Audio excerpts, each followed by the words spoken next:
السلام علیکم ورحمۃ اللہ وبرکاتہ۔ نحمده ونصلی علی رسوله الکریم، اما بعد فاعوذ باللہ من الشیطان الرجیم، بسم اللہ الرحمن الرحیم۔ ان اللہ یأمرکم ان تؤدوا الامانات الی اہلها واذا حکمتم بین الناس ان تحکموا بالعدل ان اللہ نعم ما یعظکم بہ ان اللہ کان سمیعا بصیرا۔ صدق اللہ العظیم۔ اللہ رب العزت نے ہمیں اپنے رہنے سہنے کی زندگی میں، معاشرتی زندگی میں، اپنے گھر کو، اپنے خاندان کو، اپنے اداروں کو، اپنے کاروبار کو مضبوط بنانے کے لیے جو اصول بتائے، ان کا ذکر گزشتہ ملاقاتوں میں چل رہا تھا کہ کون سے ہم ایسے اصول اختیار کریں جو اللہ نے بتائے ہیں، جس سے ہمارے گھرانے مضبوط ہوں، ہمارا خاندان مضبوط ہو، معاشرہ مضبوط ہو، ادارے مضبوط ہوں، اور کون سے ایسے اصول ہیں کہ جب ان کو توڑا جاتا ہے یا ان کا خیال نہیں رکھا جاتا تو گھر بھی کمزور ہو جاتا ہے، ادارے بھی کمزور ہو جاتے ہیں، معاشرہ بھی کمزور ہو جاتا ہے۔ ان اصولوں میں سے آج جو آیت تلاوت کی، اس میں اللہ تعالیٰ نے حکم دیا کہ تم اپنی زندگی میں عدل و انصاف کو قائم کرو۔ جب معاشرے کے اندر، گھر کے اندر، خاندان کے اندر، بچوں کے اندر، کاروبار کے اندر، اداروں کے اندر عدل و انصاف ہوتا ہے تو پھر یہ سب مضبوط ہوتے ہیں، اور جہاں عدل نہیں ہوتا تو ایسی صورت میں وہاں گھر بھی کمزور ہو جاتا ہے۔ بچوں میں یہ انسان محبت میں عدل و انصاف نہ کرے، بچوں کا خیال رکھنے میں، ان کی ضروریات پوری کرنے میں عدل و انصاف سے کام نہ لے، بیوی کے حقوق ادا کرنے میں عدل و انصاف سے کام نہ لے، وہ گھر کمزور ہو جاتا ہے۔ یہ انسان کسی ادارے میں رہتا ہے، وہاں عدل و انصاف کا دامن چھوڑ دیتا ہے ہاتھ سے، تو ایسی صورت میں وہ ادارہ کمزور ہو جاتا ہے۔ یہ انسان کاروبار میں عدل و انصاف کو چھوڑ دے، کاروبار تباہ ہو جاتا ہے۔ یہ انصاف کیسے انصاف قائم کرے، عدل و انصاف کیسے قائم کرے؟ نہ قائم کریں تو ایسی صورت کے اندر پھر اسے کیا کہتے ہیں؟ اللہ رب العزت نے ہمیں قرآن مجید کے اندر حکم دیا، وَإِذَا حَكَمْتُمْ بَيْنَ النَّاسِ أَن تَحْكُمُوا بِالْعَدْلِ، جب تم لوگوں کے درمیان فیصلہ کیا کرو تو انصاف کے ساتھ فیصلہ کیا کرو۔ لفظ انصاف کا لغوی معنی ہوتا ہے، لفظی مطلب آدھا آدھا کرنا۔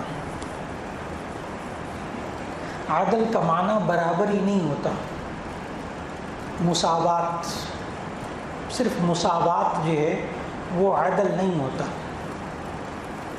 عدل میں یہ ہوتا ہے کہ جس کا جو حق ہے وہ اس کو دے دیا جائے۔ بڑے بیٹے کا حق زیادہ ہے اس کو دے دیا جائے، چھوٹے بیٹے کا حق کم ہے اس کو کم دے دیا جائے، بیٹی کا جو حق ہے وہ اس کو دے دیا جائے، جس کا جو حق ہو وہ اسے دے دیا جائے، اسے عدل کہتے ہیں۔ اور جس کا جو حق جتنا بنتا ہو نہ دیا جائے، اسے ظلم کہتے ہیں، اسے بے انصافی کہتے ہیں، اسے ظلم کہتے ہیں۔ اور نبی صلی اللہ علیہ وسلم نے معاشرے میں عدل قائم کیا، انصاف قائم کیا، لیکن نبی صلی اللہ علیہ وسلم ایک قدم اور آگے معاشرے کو بڑھایا، اور وہ ہے احسان۔ عدل سے آگے ایک اور سٹیپ، ایک اور قدم، احسان۔ جیسے نبی صلی اللہ علیہ وسلم نے جب وہ مدینہ طیبہ تشریف لائے، جس کا پرانا نام یثرب ہوتا تھا، تو مدینے کے لوگ یہ ناپ تول میں کمی کرنے والے تھے۔ یثرب کے لوگ اسلام سے پہلے یہ ناپ تول میں کمی کرتے تھے. قوم شعیب علیہ السلام والی بیماری ان کے اندر تھی. شعیب علیہ السلام کی قوم میں بھی یہی بیماری تھی، ناپ تول میں کمی کرنا. نبی صلی اللہ علیہ وسلم نے مدینہ منورہ پہنچ کر عدل و انصاف تو سکھایا، لیکن اس سے آگے بڑھ کر عدل کرنا ان کی گھٹی میں ڈال دیا کہ بے انصافی اور ظلم کسی کے ساتھ نہیں ہوگا، یہ انسان احسان کرنے والا بن جائے گا. اور یہ قانون نافذ کیا مدینے کی مارکیٹ میں، مدینے کے بازار میں. ذہن میں رکھیے گا، مدینہ اور مکہ یہ عالمی منڈی ہوتی تھی اس وقت، عالمی منڈی ہوتی تھی. نبی صلی اللہ علیہ وسلم نے وہاں احسان کے اصول قائم کیے. اور ایک چھوٹا سا حدیث میں جملہ آتا ہے جس کو سمجھنا بہت ضروری ہے. وہ نبی صلی اللہ علیہ وسلم نے قانون بنایا، قانون، اور وہ قانون یہ تھا زن ورجح، بس اتنا سا قانون. زن وزن یزین، اسے وزن کرنا، اس سے یہ امر حکم کا صیغہ ہے. زن تولو، ورجح اور جھکتا ہوا تولو. جب تم کسی کے دو، ایک یہ کہ 1 کلو چیز ہے آپ اس کو 1 کلو ہی دیں، 2 کلو سودا ہوا 2 کلو ہی دیں. نبی صلی اللہ علیہ وسلم نے اس 1 کلو 2 کلو جتنا طے ہوا اس سے بڑھ کر گاہک کو دینے کا فرمایا، اس سے بڑھ کر گاہک کو دینے کو فرمایا کہ زن ورجح. وہ لوگ ڈنڈی مارتے تھے، ناپ تول میں کمی کرتے تھے. نبی صلی اللہ علیہ وسلم نے صرف انصاف نہیں سکھایا بلکہ احسان سکھایا. جو انسان احسان کرنے والا ہو وہ لازماً عدل پر چلنے والا ہوگا، کیونکہ وہ جتنا حق ہے اس سے بڑھ کر وہ دے رہا ہے. رہی یہ بات کہ جی پھر کاروبار کیسے چلے گا. اب یہ مارکیٹ میں اگر بالفر سبزی والا ایک سبزی 5 کلو لے کر آیا ہے، 10 کلو 20 کلو لے کر آیا ہے، وہ اتنی ہی بیچے گا تبھی تو اس کو فائدہ ہوگا. یہ اگر وہ ہر ایک کو 1-1 کلو سے زیادہ دینا شروع کر دے تھوڑا تھوڑا، تو ایسی صورت میں اس کا کاروبار کیسے چلے گا. بعض لوگ جب یہ والا پوائنٹ سنتے ہیں، یہ والا نقطہ سنتے ہیں، تو بعد میں سوال کرتے ہیں، کہتے ہیں مولانا یہ کیسے عمل کیسے ہوگا. تو اس کا جواب جو کاروبار کرنے والے حضرات ہیں وہ بہت آسانی سے سمجھتے ہیں کہ مثال کے طور پر وہ ایک سبزی لاتا ہے 100 روپے کلو، 100 روپے کلو، اور اس کو وہ گاہک کے لیے بتاتا ہے منافع لگا کر، جھکتا ہوا تول دینے کے بعد وہ کتنے کا بیچ سکتا ہے وہ اس پر منافع لگا لے. بیچے گا وہی اتنا جتنا وہ منڈی سے لایا تھا، لیکن جھکتا ہوا تول جو تولے گا وہ اس کا منافع بھی لے گا، اس سے وہ مفت میں نہیں دے گا. ظاہر ہے وہ کبھی بھی گھاٹے میں نہیں جائے گا، میں اتنے روپے کلو دوں گا، لیکن جب دے گا تو جھکتا ہوا دے گا، تھوڑا سا زیادہ ہی جائے گا اس کو. وہ اس نے اندازہ قائم کر لیا، اس کے مطابق ریٹ بنا لیا. یہ اس سوال کا جواب ہے کہ پھر گزارا کیسے ہوگا، کاروبار کیسے چلے گا. جی چلے گا، وہ اس پر اتنا منافع رکھے گا. بالکل اسی طرح انصاف قائم کرنے کے لیے بیوی بچوں کے جو حقوق ہیں گھروں کے اندر، ان کو ادا کرنے میں نبی صلی اللہ علیہ وسلم کے پاس جب ایک صاحب آئے، کہنے لگے کہ میں نے اپنے فلاں بیٹے کو ایک خادم، ایک غلام دیا ہے، جامع ترمذی کی حدیث، میں نے فلاں بیٹے کو غلام دیا ہے. نبی صلی اللہ علیہ وسلم نے پوچھا تمہارا اور کوئی بیٹا ہے؟ کہنے کہ جی ہاں. کہنے اس کو دیا ہے کہ نہیں؟ کہنے کہ نہیں. دے سکتے ہو؟ نہیں. کہ اس سے واپس لے لو. ایک ہے فطری پیار اور محبت بچوں سے، کسی سے زیادہ ہوگا کسی سے کم ہوگا، لیکن انسان اس فطری محبت میں آ کر ایک بچے کو گھر میں اہمیت دے، اس کی منمانی ہو، اس کی باتیں پوری ہوں، اسی کو اہمیت دی جائے، باقی کو نگلیکٹ کیا جائے، نظر انداز کیا جائے، یہ ہے ظلم. فطری پیار محبت میں اضافہ کمی بیشی انسان اس پر کنٹرول نہیں رکھ سکتا.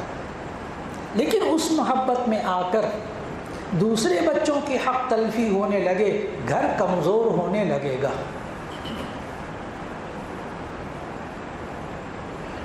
بیوی کا جتنا حق بنتا ہے یہ انسان اتنا حق ادا کرے، اس سے بڑھ کر احسان پہ چلا جائے۔ اس کے 2 جوڑوں سے ضرورت پوری ہوتی ہے، یہ 3 4 5 بنا کر دے دیتا ہے، گرمی کا موسم آتا ہے تو احسان پہ آ گیا۔ بیوی کو ضرورت 1000 روپے کی ہے، یہ اس کو 1100 روپے دے دیتا ہے، تھوڑا سا زیادہ دے دیتا ہے، احسان پہ آ جاتا ہے۔ آج معاشرے کے اندر رہتے ہوئے جو کاروباری حضرات اعتماد بٹھا دیتے ہیں کہ میں جو چیز دوں گا وہ نمبر 1 ہوگی اور جو بھاؤ طے کروں گا وہ بالکل درست ہوگا اور آپ پر ظلم نہیں کیا جائے گا اور جو تولوں گا وہ بالکل درست ہوگا، آج پورا یورپ، پورا معاشرہ وہاں کا جو کہ غیر مسلم معاشرہ ہے وہ ان باتوں پر چل کر اپنے کاروبار کو مضبوط کرتا ہے۔ لیکن جب یہ انسان چیز کوئی اور دکھائے گا، سپلائی کوئی اور کرے گا، جتنا وزن ہوگا اس میں کمی ہوگی، یہ انسان جب وہ عدل کے انصاف کے تقاضے پورے نہیں کرے گا تو ایسی صورت کے اندر اس معاشرے میں، اس کاروبار میں بے برکتی تو ہوگی، بے سکونی بھی ہوگی۔ بالکل اسی طرح جس معاشرے کے اندر کسی مجرم کو اس کے جرم کی سزا ملتی ہو اور امیر اور غریب میں تفریق نہ ہوتی ہو، خواص اور عوام میں سزائیں دیتے وقت فرق نہ ہوتا ہو، وہ معاشرہ مضبوط ہوتا ہے۔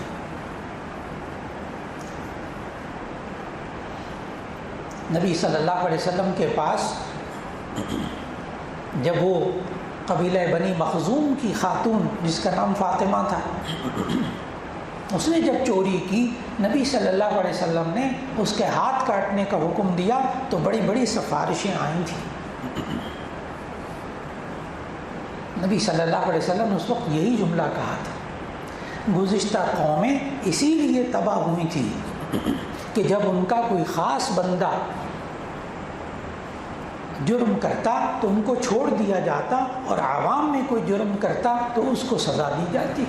گزشتہ قومیں تباہ اسی لیے ہوئی، معلوم ہوا جب عدل و انصاف معاشرے میں نہ دیا جائے تو ایسی صورت میں معاشرہ تباہ ہو جاتا، وہ قوم تباہ ہو جاتی۔ پھر اس وقت وہ نبی صلی اللہ علیہ وسلم نے تاریخی جملہ ارشاد فرمایا تھا کہ لو ان فاطمہ بنت محمد سرقت لقطعت یدہا، کہ اگر فاطمہ بنت محمد بھی چوری کرتی تو اس کا ہاتھ بھی کاٹا جاتا۔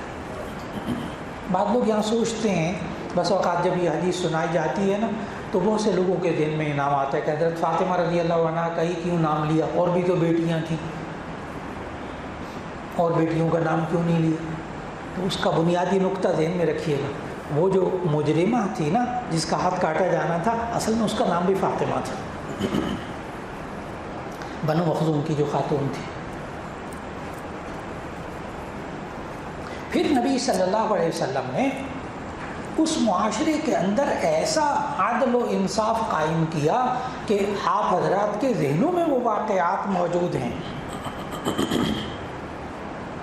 کہ مدینہ میں یہودی رہتے تھے، خیبر وغیرہ کے علاقے میں یہودی بھی رہتے تھے۔ اس وقت مسلمان اور یہودی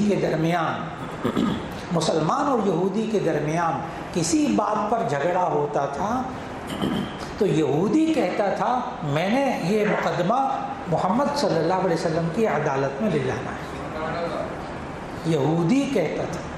بے شمار واقعات احادیث میں موجود تھے کہ ان غیر مسلموں کو اس بات کا یقین تھا کہ یہاں بے انصافی نہیں ہوگی، اس عدالت میں بے انصافی نہیں ہوگی، جس کا جو حق ہے وہ اس کو مل جائے گا۔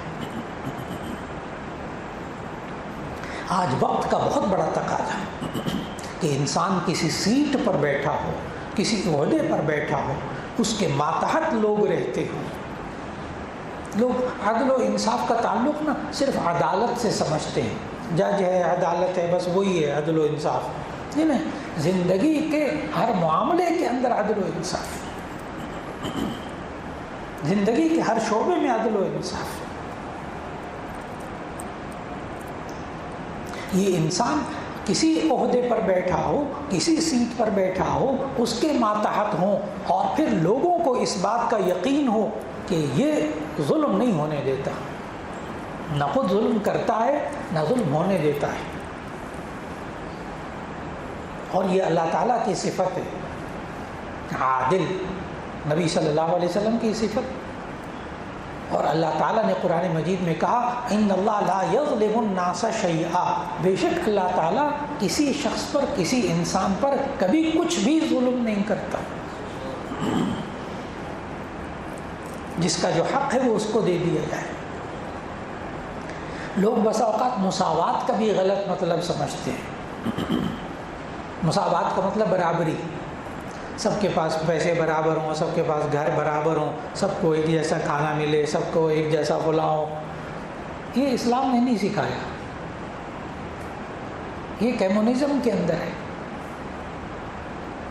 روس کی پرانے عہدوں کے اندر، پرانے زمانے کے اندر ہو چکا، آج سے 20-25 سال پہلے ختم ہو چکا ہوا.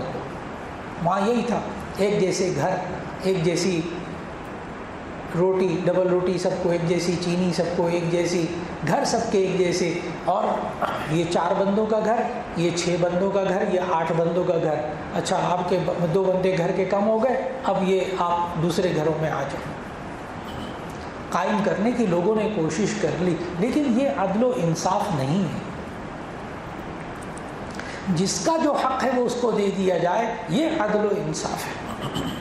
ایک بندہ کتنے گھنٹے کام کرتا ہے، اس کو اس کے مطابق ادائیگی کر دی جائے. آج ہمارے معاشرے کے اندر ہم بسا اوقات کبھی رنگ روغن کروا رہے ہیں، کبھی مستری کو بلا رہے ہیں، کبھی اے سی ٹھیک کرنے والے کو بلا رہے ہیں، کبھی گھر کی کوئی تعمیر چھوٹی موٹی کروا رہے ہیں، مزدور ہے، مستری ہے، گاڑی ٹھیک کروانی ہے، موٹر سائیکل ٹھیک کروانی ہے. وہاں اس وقت یہ انسان عدل و انصاف سے کام نہیں لیتا. کیا؟ نمبر 1، وہ معاملہ ہی طے نہیں کرتا پہلے، بھئی کتنے پیسے ہوں گے، یا آپ کہہ دیجئے بھئی تم ٹھیک کر دو، جتنے پیسے مناسب ہوں گے دے دوں گا، جتنے بولو گے دے دوں گا، طے کر لیجئے، کچھ تو طے کر لیجئے. آج معاشرے کے اندر یہ انسان معاملات، جو گزشتہ جمعے موضوع تھا کہ معاملات میں گول مول باتوں کو رکھتا ہے، غیر واضح باتوں کو رکھتا ہے، جس کی وجہ سے انصاف نہیں ہو پاتا. انسان کو کھل کر پہلے معاملہ طے کر لینا چاہیے، تب یہ انسان معاشرے میں انصاف قائم کر سکے گا. آپ کی دہاڑی اتنی بنتی ہے، اس کام کا معاوضہ اتنا بنتا ہے، یہ پہلے سے طے کر لیا جائے. بالکل اسی طرح جب ہم اپنے نظام عدل کی طرف دیکھتے ہیں، عدالتوں کی طرف دیکھتے ہیں، تو ایسی صورت کے اندر آج معاشرے کے اندر جو عدالتوں سے انصاف نہیں ملتا، اس میں بہت سی وجوہات میں سے بنیادی وجوہات رشوت، جھوٹی گواہی. رشوت، جھوٹی گواہی، یہ وہ 2 چیزیں ہیں جس کی وجہ سے آج انسان کو معاشرے میں انصاف نہیں ملتا. اور اللہ تعالیٰ نے جو گواہی کے نظام میں بھی انصاف رکھا، وہ کیا کہ جو انسان جھوٹی گواہی دیتا ہے اسے گناہ کبیرہ قرار دیا. شہادت الزور، جھوٹی گواہی کو نبی صلی اللہ علیہ وسلم نے من الکبائر شمار کیا، گناہ کبیرہ میں سے ہے. اور ذہن میں رکھیے گا، جو انسان کسی انسان سے، کسی انسان کے حق میں ظلم ہو جائے، بے انصافی ہو جائے، یہ حقوق العباد سے تعلق رکھتا ہے، یہ توبہ اور استغفار سے معاف نہیں ہوتا. یہ توبہ اور استغفار سے معاف نہیں ہوتا. اس کے 2 طریقے ہیں دنیا کے اندر.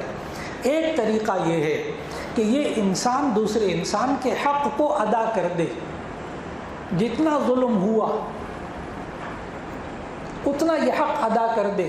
پیسوں کے معاملے میں زیادتی کے بارے میں بد زبانی کر دی، ہاتھ اٹھا دیا، ظلم کر لیا، ایسی صورت میں یہ انسان یا تو اس سے معافی مانگ لے یا اس کے حق کو ادا کر دے. دنیا میں دو صورتیں ہیں، انسان سے معافی مانگے گا.